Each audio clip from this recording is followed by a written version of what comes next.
Kata Nabi SAW, di surga ada hamba-hamba Allah yang dicemburui para nabi, bahkan dicemburui orang-orang yang mati syahid. Kenapa? Alhamdulillah, hamdan katsiran tayyiban mubarakan fihi kama yuhibbu rabbuna wa yarda. Wa ashhadu an la ilaha illallah wahdahu la syarika lah. Wa ashhadu anna Muhammadan abduhu wa rasuluhu la nabiyya ba'dah. Allahumma salli wa sallim ala Muhammadin wa ala alihi wa ashabihi wa man ihtada bihadihi ila yaumiddin. Ya ayyuhalladzina amanu ittaqullaha haqqa tuqatih wa la tamutunna illa wa antum muslimun. Ibu-ibu jamaah sekalian rahimakumullah, kita lanjutkan kembali pembahasan yang lalu mengenai jannah, mengenai surga. Hari ini kita memasuki pembahasan pada bab yang ke-13, yaitu rihul jannati wa nuruha, mengenai aroma-aroma di surga dan cahaya-cahaya di surga. Dalam surat Al-Waqiah ayat 88-89 Allah berfirman, fa amma in kana minal muqarrabin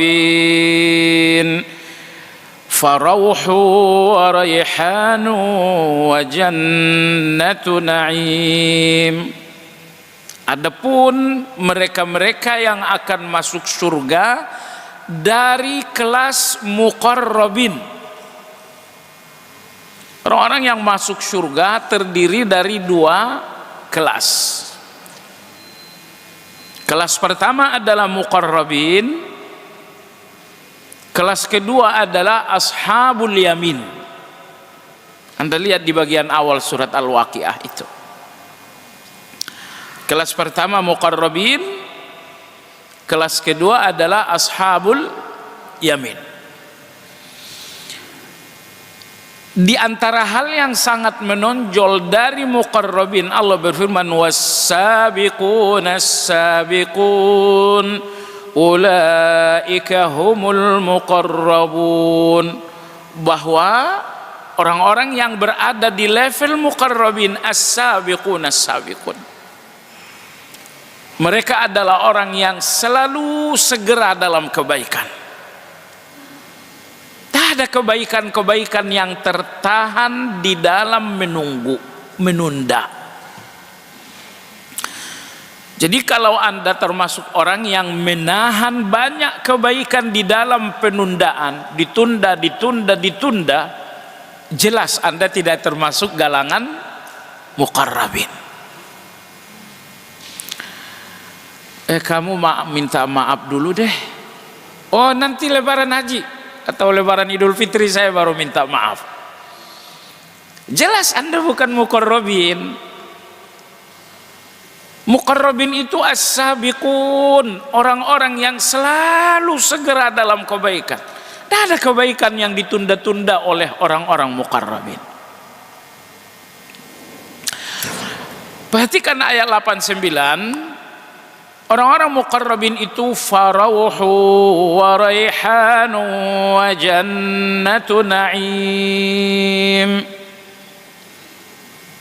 Muqarrabin dalam ayat ini Allah sebutkan tiga keterangan. Keterangan pertama, farauhun, saat nyawa dan ruh mereka ditanggalkan, dicabut oleh malaikat, rauhun, berpisahnya ruh dan nyawa dari tubuh. Rauhun bagi mereka ini adalah satu kegembiraan.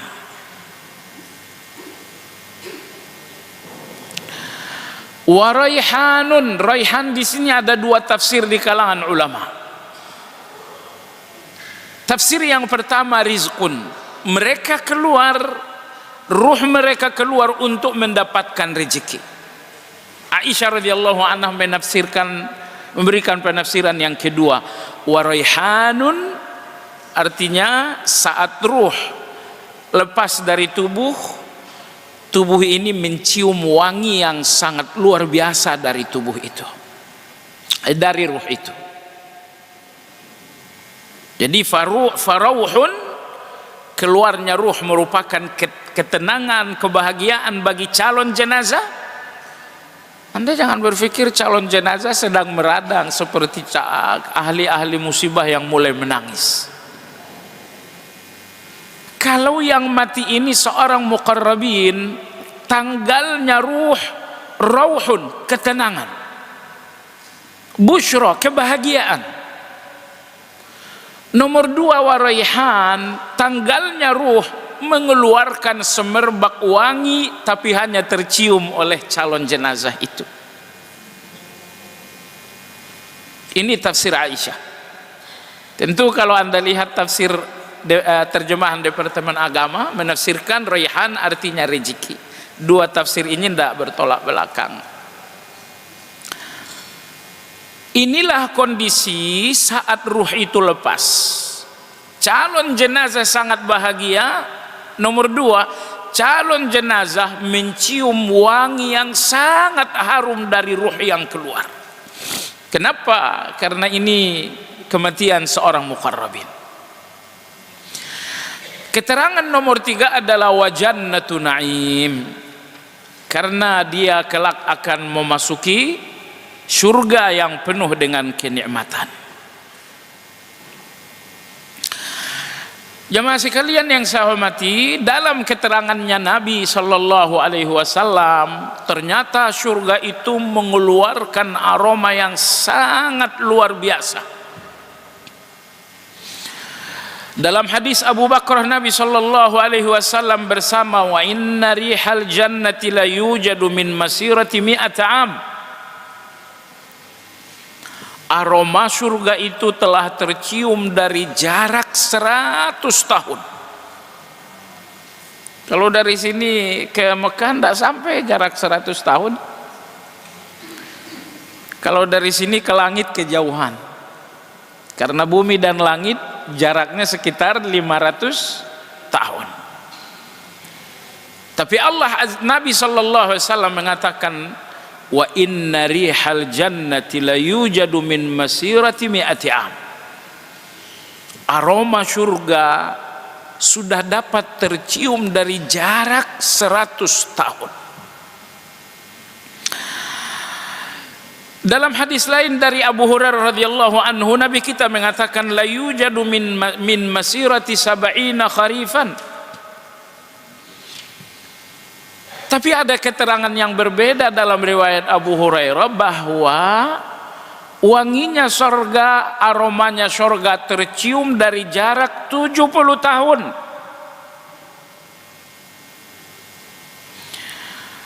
Malah ada lagi keterangan yang ketiga, wa inna rihaha la yujadu min masirati arba'ina aman. Aroma surga telah tercium dari jarak 40 tahun. Bagaimana Ibu? Ini ada 3 keterangan. Aroma surga. Sekarang ini kalau kita lewat di jalan yang tercium aroma apa? Aroma restoran. Itu yang tercium. Di bulan puasa tercium aroma restoran, ya 2 detik kenyang juga kita. Tetapi surga ada 3 keterangan yang berbeda. Keterangan pertama, Abu Bakar melaporkan aroma surga telah tercium dari jarak 100 tahun. Dari riwayat Abu Hurairah bahwa aroma surga telah tercium dari jarak 70 tahun. Yang ketiga, aroma surga telah tercium dari jarak 40 tahun. Mana yang benar? Semuanya benar. Tergantung keimanan. Orang-orang yang imannya luar biasa, dari jarak 100 tahun mereka udah bisa nyium.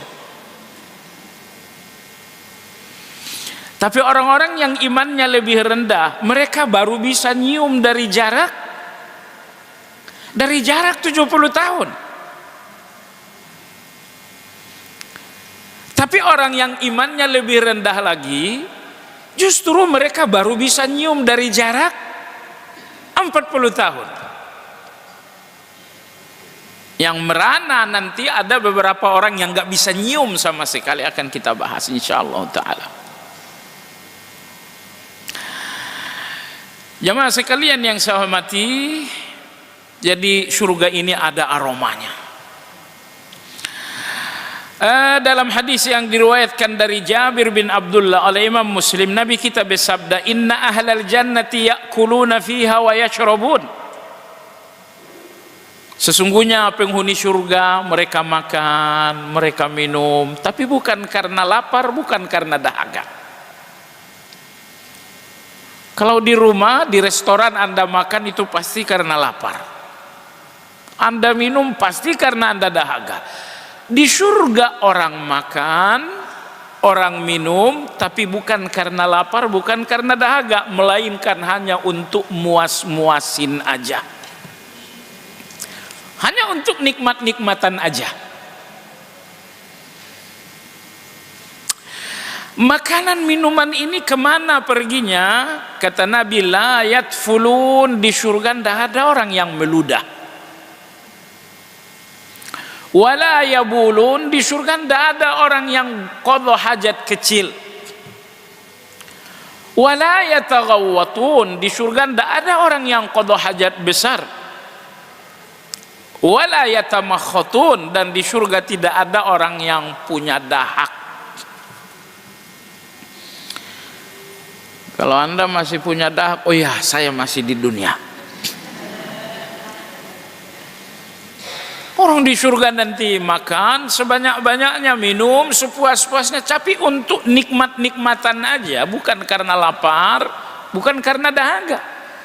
Di surga tidak ada orang yang punya ludah, tidak ada orang yang punya dahak, nggak ada orang yang qadha hajat kecil, nggak ada orang yang qadha hajat. Nabi kita ditanya, ya Rasulullah, kemana perginya makanan dan minuman? Kata Nabi, jasya'un wa rashun karashil misk. Makanan dan minuman itu berubah menjadi sendawa dan berubah menjadi keringat, tapi keringat yang lebih harum dari kasturi. Saya pernah nanya kawan saya jual minyak wangi, apa minyak wangi termahal kau punya? Oh, merek ini Bapak Presiden beli yang ini. Berapa harganya? 25 juta. Dan itu masih di bawahnya kasturi. Dan orang-orang surga, makan dan minum mereka itu ternyata berubah menjadi dua hal. Jasya'un, berubah menjadi sendawa, tahak. Warashun, dan berubah menjadi keringat, karashil misk, tapi keringat itu aromanya lebih harum daripada kasturi. Ya, ibu beli kasturi lah sesekali biar tahu, tapi kasturi dunia tidak sama. Nah, hadis Jabir ini menjelaskan jamaah sekalian bahwa di antara aroma surga adalah aroma keringat. Surganya mengeluarkan aroma dan keringatnya pun mengeluarkan aroma. Kalau di sini aroma keringat kita butuh Rexona. Tapi kalau di sana tidak ada Rexona. Aroma keringat kita itu lebih harum daripada kasturi. Rihu nisa'i ahlil jannah. Wanita-wanita di surga seperti apa aroma mereka? Oh, wanita surga sekarang lagi ada depan saya insyaallah.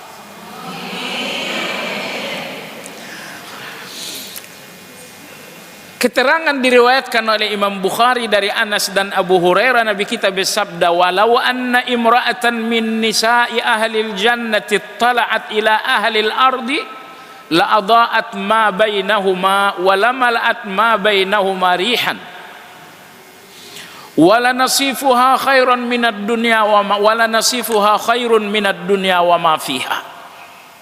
Allahu akbar. Kata Nabi sallallahu alaihi wasallam, sekiranya wanita surga turun saat ini, bukan bidadari ya, wanita surga artinya Anda. Sekiranya wanita surga turun ke bumi, kata Nabi SAW, la adaat ma bainahuma, jarak langit dan bumi tidak perlu diterangi oleh matahari, cukuplah mereka yang menjadi cahaya. Wala mala'at ma bainahuma rihan, jarak langit dan bumi itu jarak 500 tahun, itu akan penuh dengan aroma wanita surga itu. Sekarang aroma kita sekamar aja kan, sekamar aja. Itu juga dulu, kalau sekarang aromanya remason. Tapi Masya Allah, Nabi SAW mengatakan, sekiranya wanita surga diturunkan, cukuplah cahaya mereka menggantikan matahari, dan aroma mereka akan memenuhi jarak langit dan bumi. Wala nasifuha, satu lembar kerudung wanita surga, khairum minad dunya wa ma fiha, lebih mahal daripada dunia dan isinya. Sekarang berapa harga jilbab ibu? Semahal-mahalnya juga segitu. Tapi Anda lihat istananya Bapak Presiden, Anda lihat istananya Donald Trump, istananya Putin, satu lembar kerudung wanita surga lebih mahal daripada dunia dan isinya. Anda bisa bayangin, itu kerudungnya saja, apalagi bajunya. Itu baru kerudung. Baik, hubungannya dengan kajian kita, di antara aroma surga adalah aroma wanita-wanita surga, yang ternyata kata Nabi, aroma wanita-wanita surga dapat memenuhi jarak langit dan bumi. Alias berapa tahun tadi? 500 tahun. Apalagi yang mengeluarkan aroma di surga ini? Berikutnya adalah pasir. Di surga ada pasir. Tapi pasir surga kita udah bahas beberapa waktu lalu. Barmakatun bayda, lebih halus dari bedak, dan warnanya putih. Apa aromanya pasir ini? Di depan rumah Anda besok di surga ada pasir. Seperti apa aromanya? Nabi bersabda dalam riwayat Abu Hurairah radhiyallahu anhu, ya Rasulullah, akhbirna anil jannah.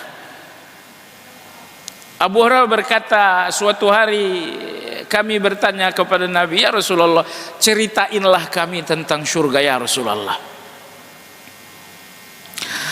Kata Nabi SAW, qala labinatun min dhahab. Semua bangunan surga dibangun menggunakan batu bata emas. Sekarang udah ada batu bata emas belum? Walabinatun min fiddah, sebagian bangunan lagi menggunakan batu bata perak.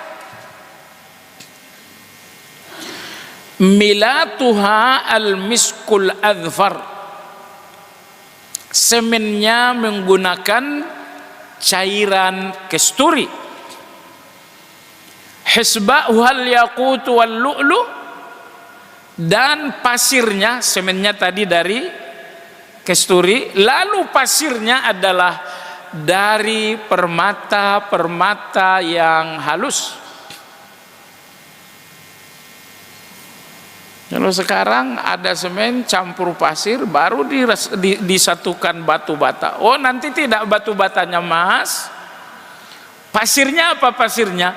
Pasir dicampur dengan kesturi untuk melengketkan. Apa pasirnya? Permata-permata halus.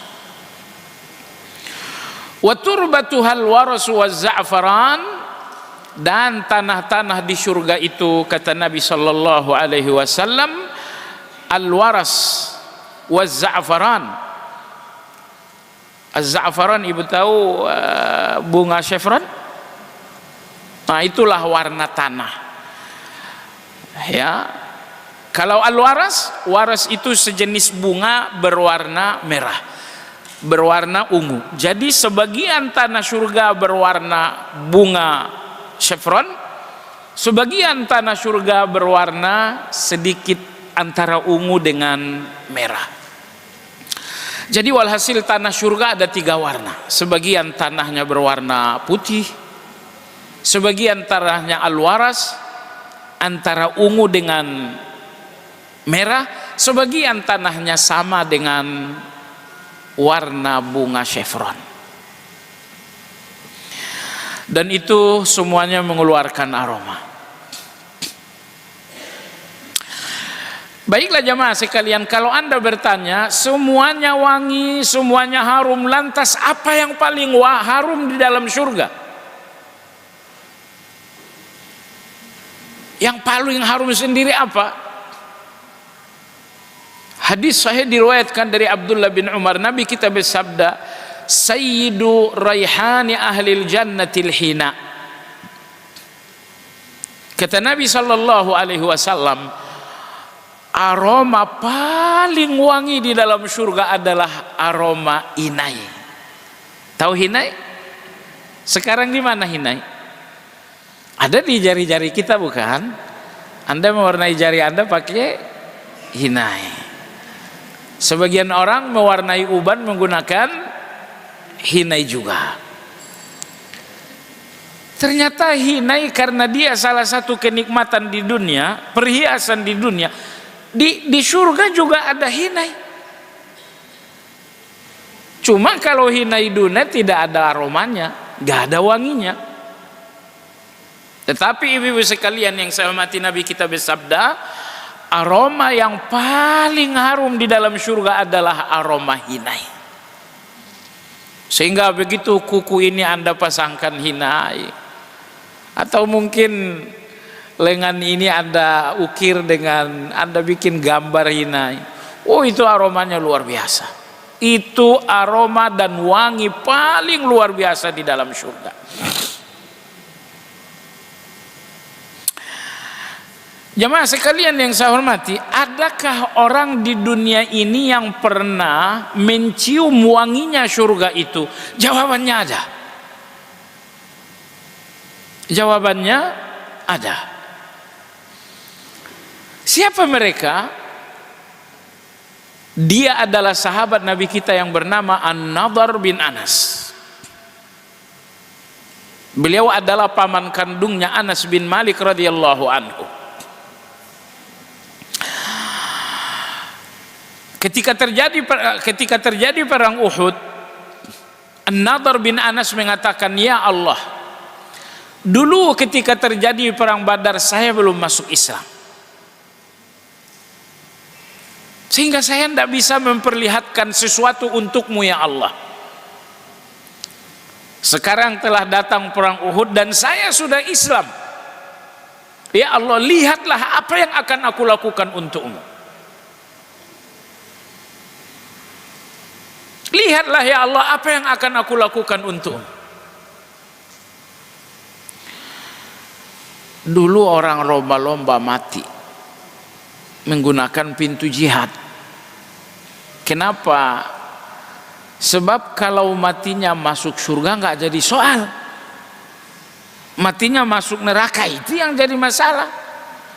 Nah, sahabat Nabi tahu kalau matinya jihad itu surga, ya sudah, tidak ada yang mikir-mikir. Saya ninggalin istri, ketemu lagi gantinya bidadari. Kalau istri yang di sini ya begitu, kalau ketemunya bidadari ya begitu.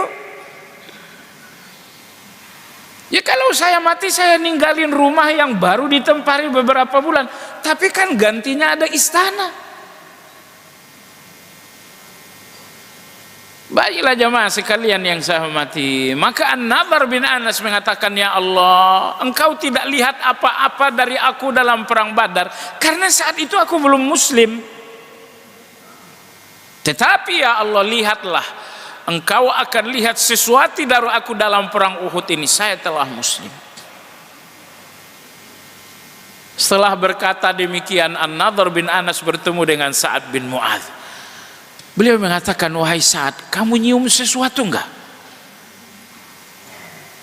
Sa'ad mengatakan, enggak, saya enggak nyium apa-apa. An-Nadhr bin Anas mengatakan, wallahi saya bersumpah, saya mencium aroma yang sangat wangi bertiup dari arah Uhud. Saya telah mencium aroma surga itu. Maka begitu perang Uhud berkecamuk, tidak berpikir panjang Nadhr bin Anas, beliau masuk ke tengah-tengah musuh, membabat, membacok, membunuh orang yang ingin membunuh kaum muslimin. Yang Anda bunuh itu bukan orang baik-baik. Yang Anda bunuh itu adalah orang yang ingin membunuh Nabi. Yang Anda bunuh adalah orang yang ingin membunuh Anda. Tidak berpikir panjang Nadhr bin Anas, beliau masuk penuh dengan keberanian, menerjang, membelah pasukan musuh, sampai akhirnya dia gugur, dimutilasi, dan sekujur tubuhnya penuh dengan lebih 80 sobekan-sobekan. Sengaja disobek-sobek oleh orang kafir. Sampai-sampai ketika meninggal tidak ada yang mengenali tubuhnya. Wajahnya nggak ada yang kenali karena wajahnya sudah dikulitin. Seluruh tubuhnya udah dicabik dan disobek-sobek. Satu-satunya yang mengenali jenazahnya adalah saudara perempuannya. Melalui apa? Rupanya ada kelainan salah satu jari dari Nadhr bin Anas. Kata dia, oh ini kakakku. Dari mana kamu tahu? Ini jarinya saya tahu betul. Jadi intinya jamaah sekalian, adakah di dunia ini orang yang pernah mencium wanginya surga? Jawabannya satu orang. Beliau adalah sahabat Nabi kita yang bernama An-Nadhr bin Anas radhiyallahu taala anhu. Pertanyaan ibu sekalian, nanti di hari kiamat adakah orang yang enggak nyium wanginya surga? Ada yang nyium dari jarak 100 tahun. Ada yang nyium dari jarak 70 tahun. Ada yang mencium dari jarak 40 tahun. Tapi ada juga orang-orang yang nggak bisa mencium sama sekali. Saya sebutin satu persatu ya. Kita absen. Saya sebut pertama, kalau Anda masuk tunjuk tangan, tapi di hati aja. Yang pertama, siapa ibu-ibu yang nggak mendapatkan wanginya surga? Jawabannya adalah seorang muslim yang membunuh non muslim yang damai. Ada 3 kelompok non muslim yang nggak boleh dibunuh: mu'ahad, musta'man, zimmi. 3 non muslim ini tidak boleh dibunuh. Jangankan bunuh, tidak boleh disakiti. Mu'ahad, non muslim, negaranya dengan negara kita ada janji damai, ada hubungan bilateral. Nomor 2, non muslim yang memang tinggal berdekatan dengan kita, tetangga kita, bla bla bla. Nomor 3, non muslim, negaranya dengan negara kita nggak ada hubungan bilateral, cuma dia datang dan minta perlindungan. Contohnya Israel. Israel nggak ada hubungan damai dengan kita. Semua presiden yang menolak hubungan damai dengan Israel, kita doakan semua presiden itu dalam rahmat Allah Azza wa Jalla. Salah satu kepuasan saya dengan Bapak Presiden yang sekarang, beliau tidak mau buka hubungan bilateral dengan Israel. Pak Prabowo tidak pernah ngasih apa-apa memang, tapi bahwa dia tidak mau membangun hubungan dengan Israel, itu udah puas banget kita sebagai muslim. Dia nggak pernah ngasih Anda uang kan? Nah, cukup yang satu ini kita udah luar biasa. Baiklah, jadi negara Israel dengan kita tidak ada hubungan damai. Tiba-tiba datang warga Israel, dia minta perlindungan, lalu dilindungi. Walaupun yang melindunginya seorang wanita, bukan pejabat, bukan menteri, bukan presiden, seorang wanita. Kata Nabi SAW, "Dhimmatul mu'minina wahidah." Lindungan kaum mukmin itu satu, nggak beda. Yang dilindungi presiden sama dengan yang dilindungi oleh pembantu. Yang penting ini perlindungannya dari siapa? Dari seorang muslim. Sudah, kalau ini perlindungan dari seorang muslim, jangankan presiden, menteri, pembantu sekalipun, petani sekalipun, perlindungannya sama, nggak beda dengan perlindungan yang diberikan oleh pejabat-pejabat. Ini namanya non muslim musta'min. Jadi ada mu'ahad, zimmi, musta'min. Non muslim yang tiga ini jangankan dibunuh, disakiti pun tidak boleh. Baik jamaah sekalian. Nah kata Nabi Shallallahu Alaihi, berarti non muslim yang boleh dibunuh nomor 4. Apa nomor 4? Harbi. Non muslim yang memang selalu berencana membunuh kita. Kapan waktunya orang ini saya bacok? Ah, itu memang boleh. Karena kuncinya Anda yang duluan atau Anda diduluin. Yaitu non muslim yang tinggal di negara yang perang dengan kita. Dalam hadis Nabi sallallahu alaihi wasallam bersabda, "Man qatala mu'ahadan lam yarah raihatal jannah." Siapa yang membunuh non muslim mu'ahad, dia enggak akan mencium wanginya surga. Baik. Orang kedua yang juga tidak ikut mencium wanginya surga siapa? Nomor 1 Anda lewat tuh, nggak usah tunjuk tangan. Nomor 2 siapa? Nomor 2 adalah orang-orang yang hadir kajian tapi untuk menonjolkan diri.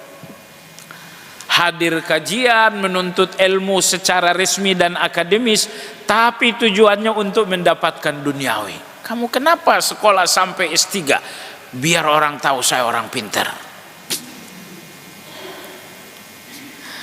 Ini orang-orang yang belajar S3 hati-hati. S3 itu membesarkan nama. Kalau tujuan Anda membesarkan diri dengan S3, dengan S2, bahkan dengan S1, kalau tujuan Anda untuk membesarkan nama, nih hadis buat Anda. Orang-orang yang menuntut ilmu bukan karena Allah, tapi untuk membesarkan diri. Atau untuk mencari duniawi. Saya kalau udah profesor, saya jadi guru besar. Tidak mungkin saya jadi guru besar di kampus ini kalau saya belum profesor. Maka dibelilah profesor itu seharga 3 miliar. Di Jakarta harga profesor itu 3 miliar.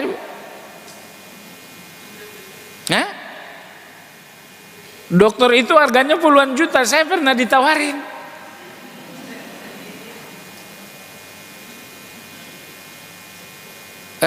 Anda ikut dokter, tinggal nulis saja. Berapa saya bayar? Sekian puluh juta.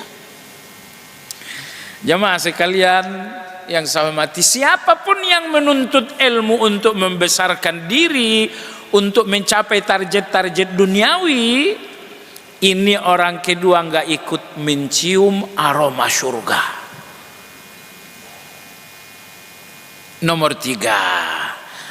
Nomor 3, jangan ada dusta di antara kita. Angkat tangan Anda tapi di dalam jilbab saja. Siapa orang 3 yang gak ikut mencium aroma surga? Seorang wanita yang mudah minta cerai.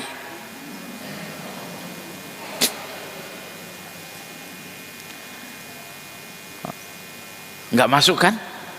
Oh gak masuk. Ini wanita-wanita di Australia kali. Iya, jadi ibu-ibu sekalian, jadi ibu, jadi istri nggak usah terlalu gampang baper. Suami sesalah apapun nih mulut dikunci. Silahkan ngomong apa saja kepada suami, tapi jangan minta cerai. Subhanallah, kalau Anda cuma ngomong kebun binatang itu, Anda absen satu persatu, Anda masih ikut nyium wanginya surga. Itu kan? Isi kebun binatang Anda absen satu-satu, masih nyium wangi surga enggak? Masih. Asal jangan yang Anda omongin itu ceraiin saya.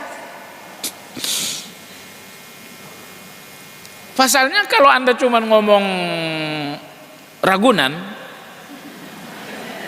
itu nggak ada dampaknya terhadap rumah tangga. Tapi kalau ceraiin saya, hancurlah rumah tangga ini. Makanya saya bilang, ibu, hal terberat jadi istri itu memang nggak boleh baperan. Nggak usah baper. Caranya bagaimana? Modal utama kita dalam pernikahan maafin. Nggak punya maaf, nggak usah nikah. Semua orang yang sulit memaafkan gagal dalam pernikahan.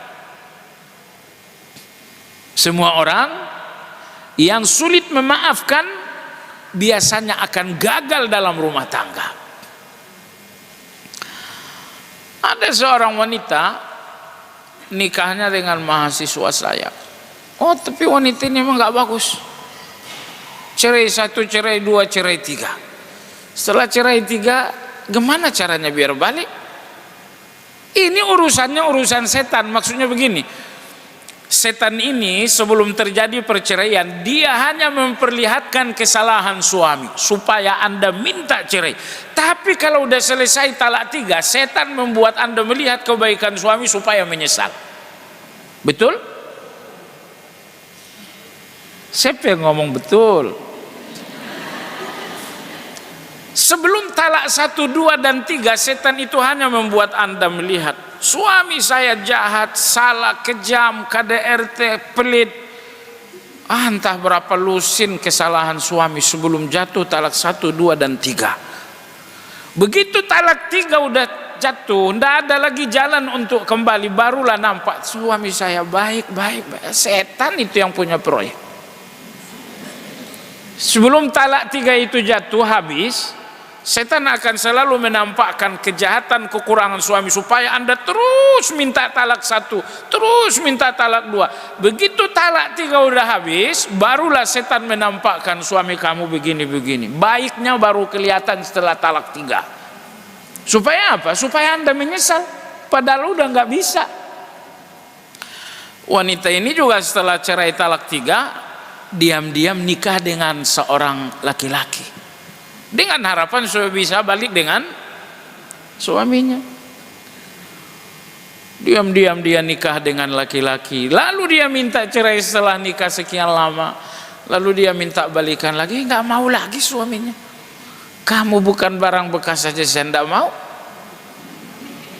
apalagi sudah bekas orang, makin saya tak mau. Ibu, penyesalan itu nggak datang di pangkal, di ujung datangnya penyesalan. Jangan berpikir sebelum bicara. Kebalikah? Berpikirnya sesudah bicara atau sebelum bicara? Iya, berpikirlah 10 kali sebelum bicara. Ada orang, makanya oleh sebab itu Masya Allah, kendalikan emosi. Emosi itu menghilangkan akal sehat. Nah, orang ketiga yang gak ikut mencium wanginya surga, orang udah nyium, ini wanginya surga, kamu nyium gak? Iya. Tapi ada seseorang, kok saya gak nyium apa-apa padahal saya gak pilek. Dia gak pilek, gak flu, tapi gak bisa nyium wanginya surga. Seantero manusia nyium wanginya surga, kamu kenapa gak bisa nyium? Gak tahu, saya gak pilek padahal. Ternyata ini tukang minta cerai. Ini tukang minta cerai. Baik. Nomor 4, yang juga nggak nanti ikut mencium wanginya surga. Siapa nomor 4? Angkat tangan tapi diam-diam. Apa itu? At-tabarruj. Orang yang masih keluar rumah buka aurat. Siapa tuh? Di sana. Ini semuanya jilbabnya rapi. Nabi kita bersabda, sinfani min ahlil jannati lam arahuma, ahli nar lam arahuma. Ada dua penghuni neraka tapi belum ada di zaman ini, kata Nabi. Siapa itu? Rajulun lahu siyatun ka'adnabil baqar yadribu bihan nas. Penguasa yang enggak henti-hentinya nyakitin rakyat. Penguasa yang enggak henti-hentinya menyulitkan rakyat. Ini penguasa yang naikkan pajak 40%, sulit rakyat. Sabar-sabar aja kalau pajak ini naik, sabar saja. Besok kita tagih dia. Sekarang dia yang nagih kita, bukan? Besok di akhirat kita yang nagih dia. Anda mau nagih sekarang apa nanti? Mau nagih sekarang apa nagih nanti? Ibu, saya serius. Kezaliman ini hitung-hitungan lunasnya nanti. Kalau sekarang hitung-hitungan kezaliman itu tidak lunas. Anda laporkan pun kezaliman ke pengadilan, misal pun Anda dimenangkan hakim, lalu tersangka ini dipenjara 5-10 tahun, kezaliman itu kan nggak lunas. Di depan Allah nanti hitung-hitungan ini akan digelar ulang lagi. Semua manusia akan dihitung oleh Allah dari Adam sampai terakhir. Dan yang dihitung itu bukan satu kesalahan selama dewasa. Usia dewasa Anda udah berapa tahun? Ya karena Anda masih gadis, anggaplah 3 tahun. Tapi kalau Anda gak gadis, udah nenek-nenek, usia dewasa Anda 50 tahun misalnya. Ini yang mau dihitung semua orang dari Adam sampai kiamat. Selesai apa tidak tuh? Kalau pengadilan Allah selesai. Ternyata ibu-ibu, pengadilan dan hitungan manusia dari pertama sampai manusia terakhir ini selesainya hanya dalam setengah hari. Di Indonesia kasus satu orang, kasusnya pun 1 hari, 5 tahun nggak selesai. Di dunia, bukan cuma di Indonesia aja. Tapi besok ketika yang mengadili ini yang maha adil, hakim yang sesungguhnya, Allah berfirman alaihissallahu bi ahkamil hakimin. Ketika hakim yang sesungguhnya mengadili dari manusia terakhir sampai manusia pertama, ternyata peradilan di depan Allah itu selesainya setengah hari saja. Dalam surat Al-Furqan Allah berfirman, Ashabul jannati yawma idzin khairum mustaqarra wa ahsanu maqila. Penghuni surga selesai pengadilan, mereka masuk surga bertepatan dengan waktu qailulah. Ibu tahu qailulah tidak? Qailulah itu jam berapa? Beberapa saat menjelang zuhur. Ini udah beberapa saat menjelang zuhur belum? Udah beberapa saat menjelang zuhur belum? Allah Subhanahu wa taala berfirman, penghuni surga selesai hisab dan perhitungan amal, mereka masuk ke surga bertepatan dengan waktu qailulah. Ayat tadi dalam surat Al-Furqan. Mudah-mudahan kapan-kapan kita bicarakan dari perhitungan amal. Ini kita mulai yang enak dulu, surga. Nanti bakal nyambung lagi neraka. Ini panjang bukunya, ini buku terbaik. Saya punya buku surga ada sekitar 5 buku, ini yang terbaik. Buku ini udah nggak naik cetak karena udah sangat lama. Akhirnya kita copy, kita print saja. Kita udah cari di semua penerbit Mesir, di Saudi tidak ada karena ini terbitan Mesir. Baiklah jamaah sekalian, penghuni neraka yang belum ada di zaman Nabi ada 2. Pertama, penguasa yang zalim. Nomor 2 siapa? Wa imra'atun kasiyatun 'ariyatun ru'usuhunna ka'asnimatil bukhtil ma'ilah. Perempuan berpakaian tapi masih nampak. Kalau tidak nampak warnanya, nampak bentuknya. Apa ini yang lihat? Oh, ini lontong. Lontong apa teh? Oh, jangan lontong Medan. Orang Medan gak jual lontong begitu. Artinya bajunya kotak sekali. Anda nutupin apa? Anda nggak nutup apa-apa. Anda cuma nutup warna. Yang lebih dari warna kok nggak ditutup. Nah, wanita begini ternyata besok nggak ikut mencium wanginya surga. Auzubillah. Waktu belum selesai kan? Ya udah, kapan kita lebih lebar lagi pakai baju? Bukan kita sih, orang lain saja. Baik jemaah sekalian yang saya hormati, udah berapa yang nggak nyium tadi? 4. Nomor 5 yang juga tidak ikut mencium wanginya surga siapa? Nomor 5 ibu sekalian yang saya hormati adalah manidda'a li ghairi abihi. Anak-anak yang menasabkan diri tidak kepada bapaknya. Misalnya ada anak aslinya anak petani tapi dibesarkan oleh pejabat. Dia tahu kalau bapak aslinya adalah petani, tapi dia lebih nyaman Fulan bin Fulan, nama pejabat yang disebut. Dia tidak bernasab kepada bapaknya dengan sengaja, bukan karena tidak sengaja. Jemaah sekalian, anak-anak yang bernasab kepada selain bapaknya padahal dia tahu bapak aslinya, ini juga tidak bisa besok nyium wanginya surga. Baik, yang keenam yang juga tidak ikut mencium wanginya surga siapa? Nabi bersabda dalam hadis sahih, "Ma min 'abdin yastar'ihi Allahu ra'iyatan yamutu yawma yamutu wa huwa ghashin li ra'iyatihi illa harramallahu 'alaihi al-jannah." Siapa nomor 6? Kata Nabi, tidaklah seseorang diangkat menjadi pejabat ternyata ia menipu rakyatnya, melainkan hari kiamat besok tidak ikut mencium aromanya surga. Tenang-tenang aja, Allah punya perhitungan. Allah punya perhitungan dengan pejabat-pejabat yang begitu. Tapi tidak banyak kan? Atau banyak? Asal jangan nyebut nama nggak jadi masalah.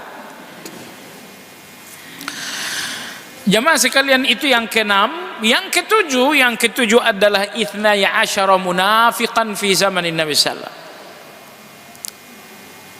Termasuk yang enggak bisa mencium wanginya surga adalah 12 orang munafik yang hidup di zaman Nabi. Nabi enggak menyebutkan namanya, Nabi hanya menyebutkan angkanya. Baik jemaah sekalian yang saya hormati, itulah sebanyak berapa jadinya? 7 orang yang tidak bisa mencium wanginya surga. Bagaimana kalau mereka diampuni oleh Allah Azza wa Jalla? Ulama-ulama kita mengatakan meski mereka diampuni, mereka tidak bisa mencium wanginya surga. Tapi setelah masuk surga barulah mereka bisa mencium. Baik jemaah sekalian, kita lanjutkan poin berikutnya. Ini soal wangi dan aroma. Berikutnya adalah nurul jannah. Kita berbicara tentang cahaya-cahaya di surga. Di bumi ini apa saja cahaya? Nih, cahaya listrik, ada cahaya bulan, ada cahaya bintang, kemudian ada juga sinar matahari.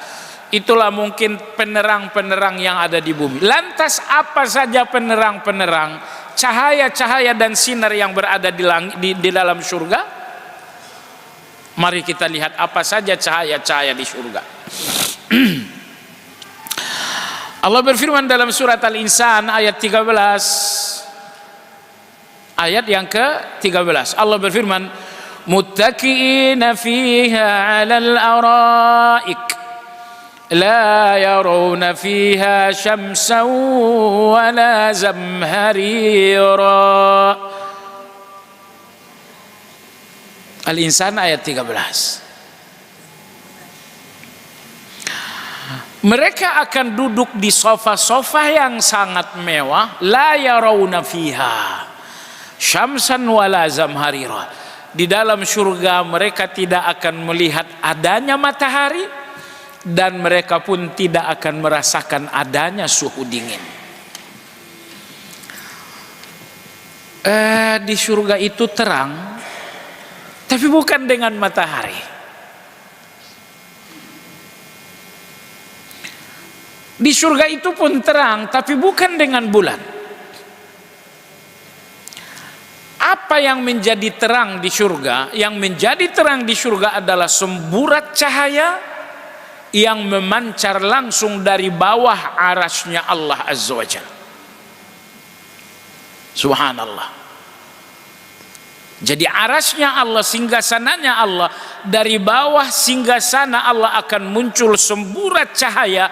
Inilah yang menjadi penerang di surga. Kalau yang menjadi penerang matahari, tambah hitam kita. Tambah hitam kita padahal di surga. Di surga jemaah sekalian tidak mungkin ada matahari yang bikin kita tambah hitam.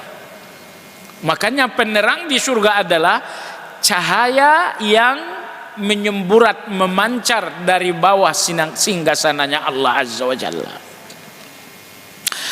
Apakah ada siang, apakah ada malam? Iya, ada siang, ada malam, tapi tidak ada tidur. Tadi disebutkan ada qailulah, ada waktu qailulah, cuman gak ada tidur qailulah. Di surga tidur itu orang yang capek. Di surga tidak ada orang yang capek, jadi tidak ada tidur. Jemaah sekalian, Nabi kita mengatakan an-naumu akhul maut. Nabi kita ditanya, Rasulullah, di surga ada orang yang tidur enggak? Kata Nabi, tidur itu saudaranya mati. Karena di surga enggak ada orang yang mati, maka di surga tidak ada orang yang tidur. Tapi di sana ada siang, ada malam, betul. Bagaimana siang, bagaimana malam, itu yang menentukan adalah kadar cahaya yang terbit dari bawah singgasana Allah Azza wa Jalla. Baik jemaah sekalian yang saya hormati, yang menarik hadis berikut. Hadis berikut dari Abu Musa al-Asy'ari radhiyallahu taala anhu. Nabi bersabda, innallaha yab'atsul ayyam yaumal qiyamati ala hayatiha wa yab'atsu yaumal jum'ati zahra'a munira. Kata Nabi sallallahu alaihi wasallam, hari-hari surga itu sama saja. Hari Sabtu, hari Minggu, hari Senin, hari Selasa, itu sama saja hari-hari surga. Tapi begitu tiba di hari Jumat, ternyata harinya berbeda. Cahaya untuk hari Jumat ternyata cahayanya indah luar biasa. Di surga ada hari-hari, Senin ada, Rabu ada. Cuman cahaya di hari Senin sama dengan cahaya di hari Minggu, sama dengan cahaya di hari Rabu. Cuman begitu masuk hari Jumat, tiba-tiba terang surga itu berubah terang indah luar biasa. Kenapa? Karena ini Jumat, Sayyidul Ayyam. Cahaya hari ini beda dengan cahaya hari-hari yang lain. Luar biasanya lagi, kata Nabi SAW, tiba-tiba muncullah orang-orang yang pakaiannya benar pakaian super mewah. Pakaian kamu kok luar biasa betul. Muncul orang-orang yang pakaiannya pakaian super mewah, seolah-olah mereka sedang berlebaran. Siapa ini? Jemaah sekalian, mereka pertama adalah muazzin hari Jumat. Siapa lagi? Mereka adalah orang-orang yang menempati posisi saf pertama di hari Jumat. Ternyata jemaah sekalian pakaian mereka beda sendiri. Kalau yang lain pakaiannya pakaian luar biasa, kalau pakaian mereka super luar biasa. Maka nanti pada hari Jumat beda sendiri dengan cahaya yang jauh lebih indah, dan Anda akan melihat sejumlah orang-orang yang pakaiannya luar biasa. Siapa mereka? Mereka adalah orang yang menempati saf pertama di hari Jumat. Begitu juga dengan muazin di hari Jumat. Baik, bagian dari cahaya di hari kiamat adalah nurul wujuh, bahwa wajah orang-orang yang beriman juga diberi cahaya oleh Allah. Tapi jangan berpikir cahaya Anda seperti matahari, seperti bulan, tidak. Bercahaya dalam arti memancarkan keindahan yang luar biasa.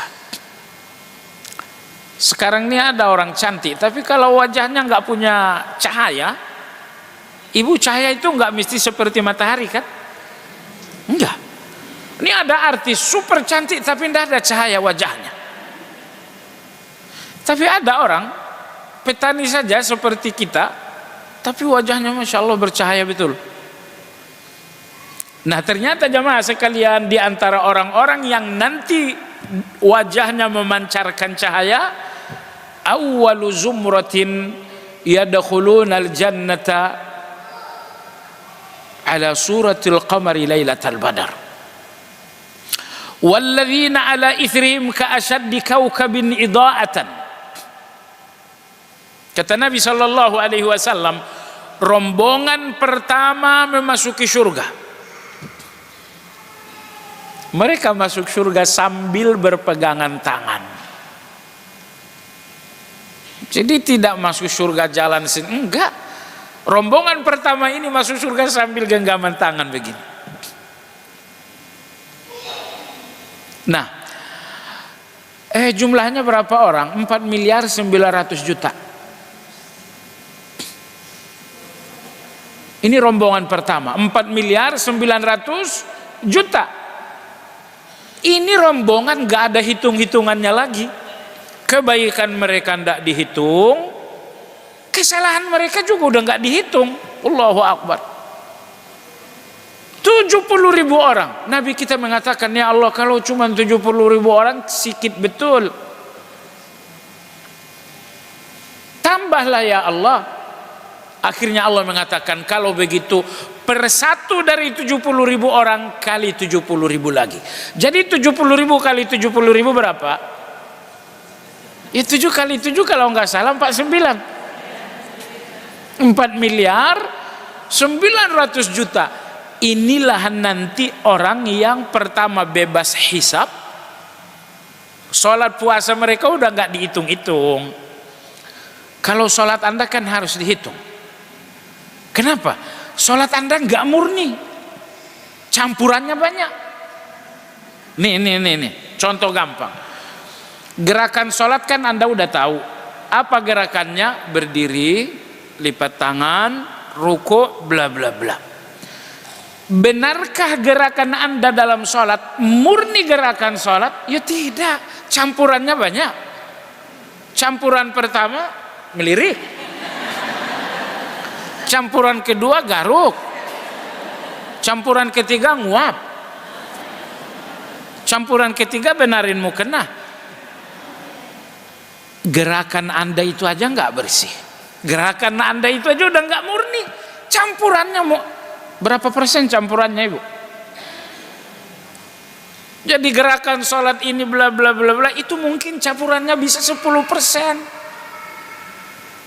Ini bukan emas murni, campurannya banyak. Baik, bacaannya bagaimana? Bacaannya campur-campur enggak? Bacaan sholatnya pun enggak murni, ada campurannya. Campurannya memang bukan bahasa Jawa, tapi pakai nguap tadi. Ibu kalau lagi nguap bacaan dihentikan ya.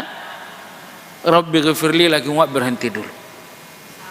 Kata Imam Ibnu Hajar dalam kitab Fathul Bari, lagi zikir, lagi tilawah, kalau nguap berhenti. Supaya apa? Supaya bacaannya nggak rusak. nanti artinya rusak. Warhamni, apa jadinya? Nggak ada artinya itu. Iyyaka na'budu wa iyyaka nasta'in, artinya lempang kalau Anda bacanya nggak nguap. Tapi kalau sambil iyyaka nasta'in, maksud saya itu salah satu yang mencemari bacaan. Jadi gerakan sholat Anda nggak murni, bacaan sholat Anda juga nggak murni. Nomor 3, la haula wala quwata illa billah. Apalagi hatinya dalam sholat makin tak murni. Hati Anda dalam sholat murninya berapa sih murninya? 20%. 80% masaknya masuk, uang belanjanya masuk. Tadi pagi 500.000 suami keinget. Tadi di kajian ada ibu-ibu pandangannya nggak enak betul nampaknya. Pikiran kita tidak murni. Wajar kalau sholat ini dihitung oleh Allah. Kenapa dihitung? Karena memang nggak murni. Gerakannya tidak murni, bacaannya tidak murni, apalagi hatinya lebih nggak murni lagi. Akhirnya ketika satu sholat dihitung, nilai murninya cuman 20%. Selebihnya nggak murni. Baiklah, jadi golongan pertama masuk surga jumlahnya 4.900.000.000. Mereka ini bebas hisab. Sholat mereka, puasa mereka nggak dihitung-hitung. Mereka karena bukan malaikat berarti mereka ada dosa, tapi dosa mereka juga udah nggak dihitung-hitung. Kata Nabi sallam, ala suratil qamari lailatal badar. Mereka ini wajahnya seperti bulan pada malam purnama. Ini wajah mereka semua. Anda jangan berpikir wajah mereka bulan, bukan. Ini satu gambaran aja. Wajah mereka indah luar biasa, bahkan memancarkan cahaya yang luar biasa. Bukan cahaya yang indrawi ya. Lalu rombongan kedua masuk surga, kata Nabi, wajahnya indah, bercahaya seperti bintang yang paling bersinar. Jemaah sekalian yang saya hormati, berikutnya dalam hadis Ibnu Mas'ud, Nabi kita bersabda, yujma'un nas yaumal qiyamah, pada hari kiamat semua manusia akan dikumpulkan Allah, fayu'tauna nurahum ala qadari a'malihim, maka mereka diberikan cahaya sesuai dengan amal mereka, sesuai dengan amal. Ini cahaya berikutnya, cahaya amal. Di antara cahaya surga lagi adalah nurut tijan, cahaya mahkota. Ada orang-orang tertentu mereka bukan raja,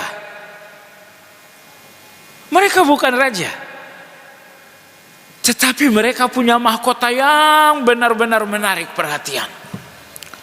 Di dunia ini yang punya mahkota raja-raja. Itu biasanya ada permata terbuat dari emas. Tapi nanti di surga yang punya mahkota bukan raja. Siapa mereka? Nabi kita dalam hadis Buraidah al-Aslami bersabda, man qara al-Qur'ana wa ta'allamahu wa amila bihi. Seorang anak yang menghafal Al-Quran, mempelajarinya, lalu mengamalkannya. Ini 3. Menghafal, memahami, mengajarkan, mengamalkan. Ulbisa walidayhi yaumal qiyamati tajan min nur dawuhu mithlu daw'is syams. Wa yuksi walidayhi hullatain la taqum lahum ad-dunya. Kata Nabi SAW, anak-anak yang hafal Quran lalu menjalankan Al-Quran, Allah akan memanggil mereka dan menyerahkan mahkota dan pakaian. Lalu Allah Subhanahu wa taala mengatakan, ini mahkota letakkan di atas kepala orang tuamu. Kata Nabi SAW, mahkota itu dawuhu mithlu daw'is syams. Mahkota itu mengkilap, bahkan bisa memadamkan cahaya matahari yang ada di bumi. Kemudian apa lagi? Lalu menyerahkan 2 pakaian mewah untuk kedua orang tuanya. Gimana anak-anak udah hafal Quran belum? Jangan sakit hati, jangan kecewa juga. Kalau belum, ya mudah-mudahan cucu. Baik jamaah sekalian yang saya hormati, di antara cahaya itu tadi cahaya mahkota. Di antara cahaya surga lagi adalah nurul asawir, cahaya gelang. Di surga orang punya gelang, ibu.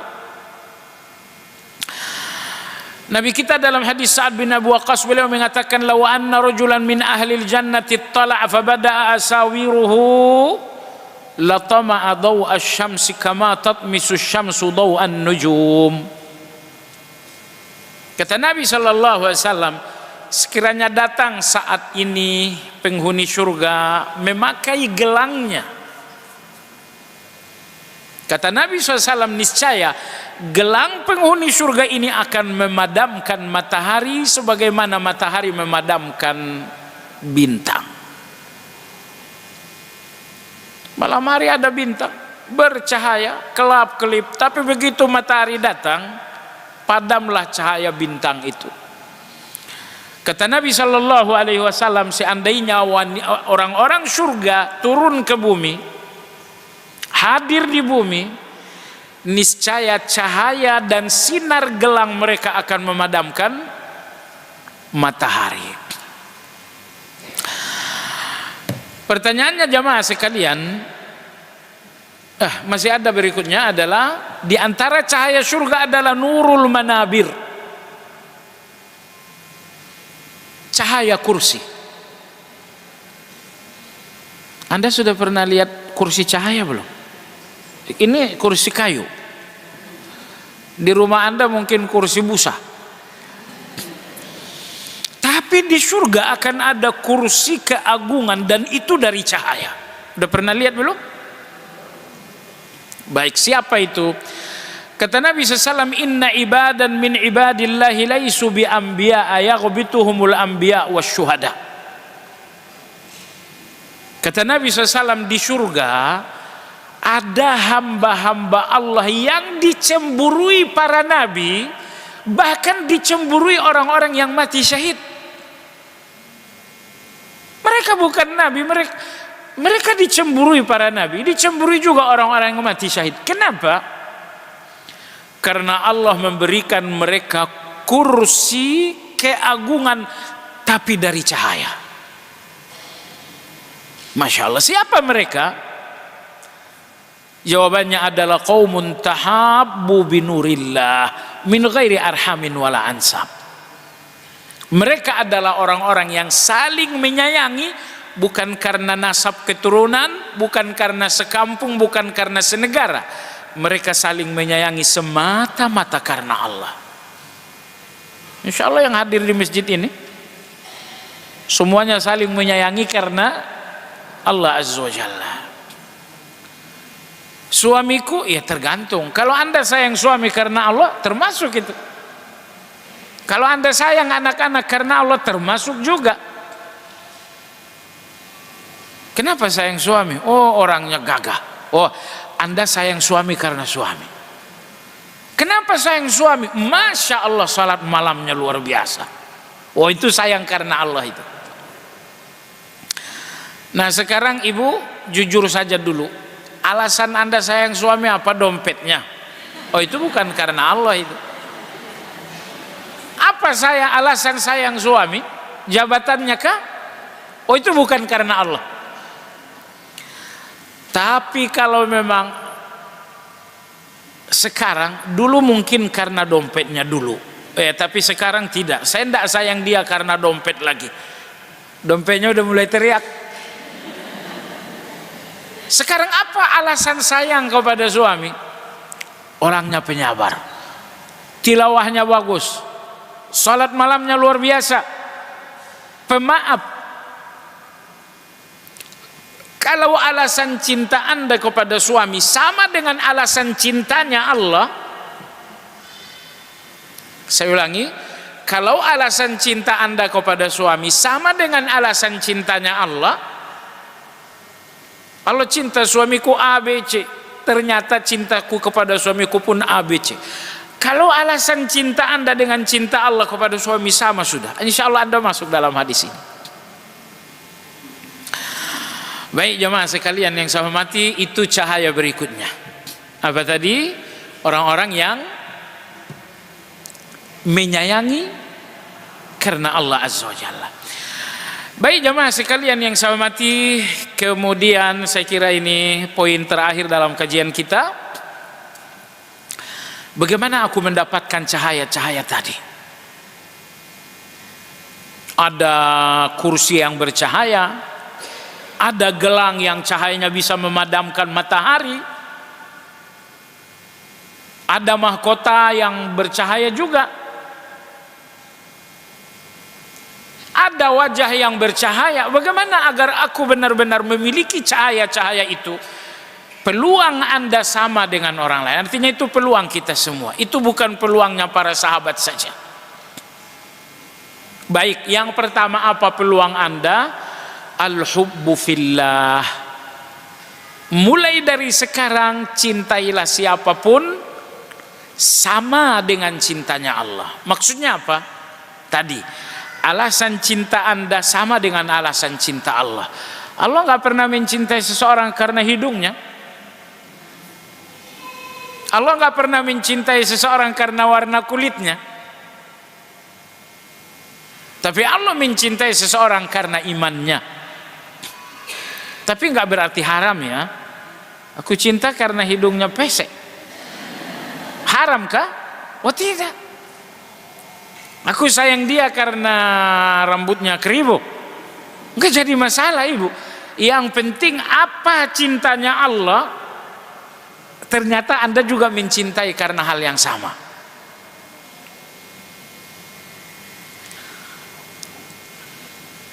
Kawan saya hafal Quran,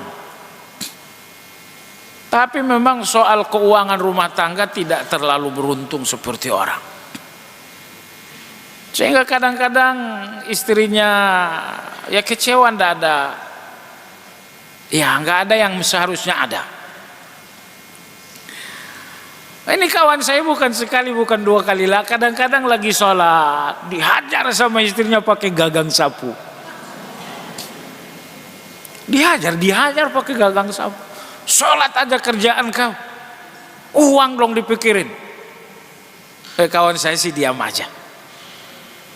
Ya, sebab masa ngambil gagang sapu lagi? Kan gak lucu, istri kita bawa gagang sapu, kita bawa gagang sapu juga.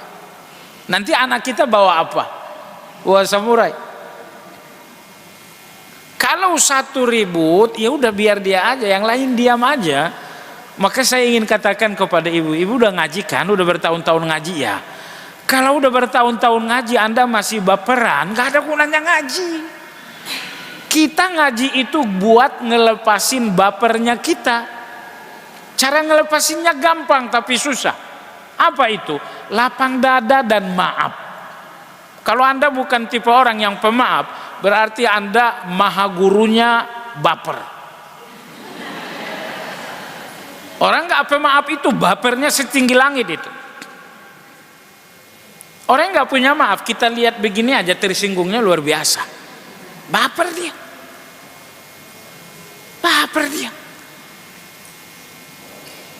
Nah baik jamaah sekalian yang saya hormati. Jadi nomor satu, agar Anda mendapatkan cahaya-cahaya tadi, pertama cintailah siapapun karena Allah.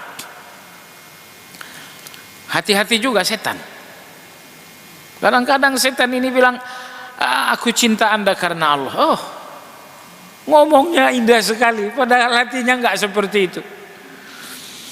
Nomor dua, iqamatul adl. Di antara orang yang mendapatkan cahaya-cahaya nanti adalah penguasa, pejabat-pejabat yang adil. Kata Nabi SAW, innal muqsitina indallah yaumal qiyamati ala manabir min nur an yaminir rahman.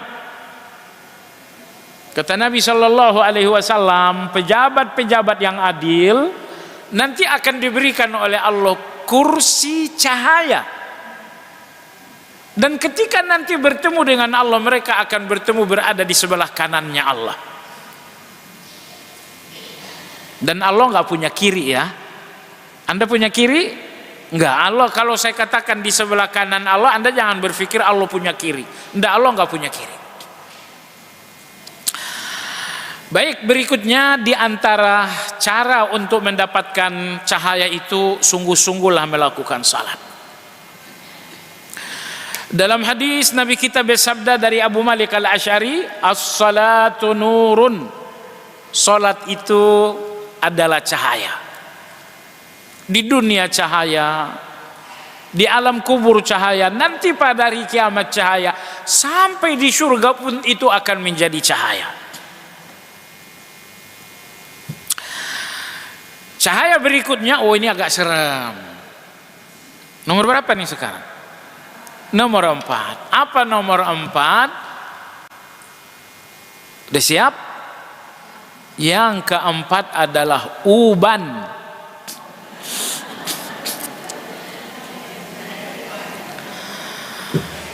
Uban. Jadi nggak boleh dicat. Oh bukan, nggak boleh dicabut maksudnya. Nabi kita bersabda, la tantifu syaib, kata Nabi, jangan mencabut uban. Fa innahu nurul muslim, karena uban itu akan menjadi cahaya nanti pada hari kiamat. Seperti apa cahayanya? Oh, jangan usah nanya sepertinya, karena saya jawab pun jawabannya pasti salah. Soalnya Nabi kita nggak menjawab sepertinya. Yang penting masuk surga dulu biar Anda tahu, oh ini cahaya uban saya. Terus bagaimana dengan uban? Jangan dicabut. Tapi bolehkah diwarnai? Bukan boleh diwarnai, tetapi sunnah diwarnai. Sunnah diwarnai dengan coklat. Jangan diwarnai dengan hijau. Kalau di zaman Nabi mereka mewarnai uban menggunakan hinai. Sebagian sahabat seperti Abu Bakar radhiyallahu anhu, beliau mewarnai rambut, mewarnai uban menggunakan aktam. Apa itu aktam? Aktam itu semacam tumbuhan, daunnya digiling, baru ditaruh di rambut, dan hasilnya rambut itu menjadi hitam. Wes, boleh warna hitam. Ada 2 hadis yang melarang warna hitam. Hadis pertama Ibnu Abbas. Hadis yang kedua, hadis Ibnu Abbas ini didhaifkan ulama. Kata Nabi, nanti di hari kiamat akan datang orang-orang yang mewarnai uban dengan hitam. Mereka tidak mencium wanginya surga. Itu hadis Ibnu Abbas. Tapi hadis ini didhaifkan oleh sejumlah ulama, bukan hadis yang sahih. Hadis yang kedua, hadis dari Abu Bakar. Ketika datang orang tuanya Abu Bakar, namanya Abu Quhafa, seluruh rambutnya sudah memutih. Kata Nabi, ghayyiru hadza wa jannibuhu sawad. Kata Nabi, ubah warna ubannya, tapi jangan pakai yang hitam. Ternyata hadis ini sahihnya sampai ghayyiru, ini ubannya dirubahlah, jangan pakai hitam. Ini tidak sahih. Sehingga demikian, bolehkah mengubah warna uban dengan hitam? Karena hanya ada 2 hadis yang melarang, dan dua-duanya pun dhaif. Dua-duanya pun dhaif, berarti mewarnai rambut dengan hitam hukumnya boleh. Pertama hadisnya 2 dan dua-duanya dhaif. Dalil yang ketiga, apa dalil yang ketiga? Sejumlah sahabat seperti Abu Bakar radhiyallahu anhu mewarnai uban menggunakan aktam. Aktam itu adalah daun ditumbuh, taruh di uban, hasilnya hitam atau nyaris menjadi hitam. Hitam atau mendekati hitam. Nah, ada ini dua dalil. Pertama, dalil yang melarang itu cuma dua, insya Allah nggak sampai tiga, cuma dua saja. Dan dua-duanya dhaif. Saya sih bukan peneliti ya, tapi saya baca tulisan-tulisan ahli. Hadis pertama, hadis kedua, ternyata tidak kuat. Nah, praktek di kalangan sahabat tadi saya sudah bilang, Abu Bakar radhiyallahu anhu dan sejumlah sahabat-sahabat lain merubah uban mereka menggunakan aktam. Aktam itu daun yang mengubah warna uban menjadi hitam atau nyaris hitam. Saya tidak terlalu mantap dengan apa yang saya baca. Akhirnya saya mengikuti kajian salah seorang ulama terkemuka di Saudi, namanya Syekh Sa'ad Al-Khazlan. Dalam sebuah wawancara di televisi Saudi, beliau ditanya, Syekh, bagaimana hukum merubah uban dengan warna hitam? Beliau mengatakan, kalau hadis yang melarang itu sahih, berarti tidak boleh. Tapi hadisnya bukan hadis yang sahih. Tambah lagi, sejumlah sahabat Nabi mewarnai uban mereka dengan aktam. Kalau dirubah, bukan antam ya. Kalau antam itu emas. Lalu kata beliau, kalau uban dirubah dengan daun aktam, itu jadinya hitam atau mendekati hitam. Saya tidak membela diri ya, kalau rambut saya sih tidak pakai pewarna, karena belum banyak. Baik jemaah sekalian yang saya hormati, jadi biar nanti dapat cahaya, salah satunya jangan cabut uban. Nomor 5, agar dapat cahaya rajin ke masjid. Nomor 6 adalah sempurnakan wudu. Ada orang yang berwudu, ada orang yang menyempurnakan wudu. Menyempurnakan rukunnya terpenuhi, sunnahnya juga. Anda basuh wajah berapa kali? Cuma sekali, wajibnya aja deh. Ini musim dingin. Wudunya sah, tapi ini nggak dapat cahaya ini. Sempurnakan wudunya. Antumul ghurra'ul mutahajjiluna yaumal qiyamah. Nanti orang-orang yang menyempurnakan wudu akan bercahaya pada hari kiamat. Kemudian di antara penyebab seorang dapat cahaya adalah karena menyampaikan kebenaran, menyampaikan ilmu. Ini tentu ulama-ulama, para kiai-kiai, para habaib-habaib yang menyampaikan ilmu, tetapi ikhlas, jangan cari-cari dunia juga. Baiklah jemaah sekalian, waktu kita sudah selesai sampai di sini. Kalau ada part yang ketiga, nanti kita akan berbicara di part ketiga, sifatu ahlil jannah. Bagaimana postur tubuhnya orang-orang surga, rambutnya, wajahnya, tingginya, itu yang akan datang. Nanti kalau di surga Anda jadinya kayak apa gitu ya, kalau sekarang kan begini ya. Nah kalau di surga nanti jadinya kayak gimana, nanti itu yang akan datang insyaallah ta'ala.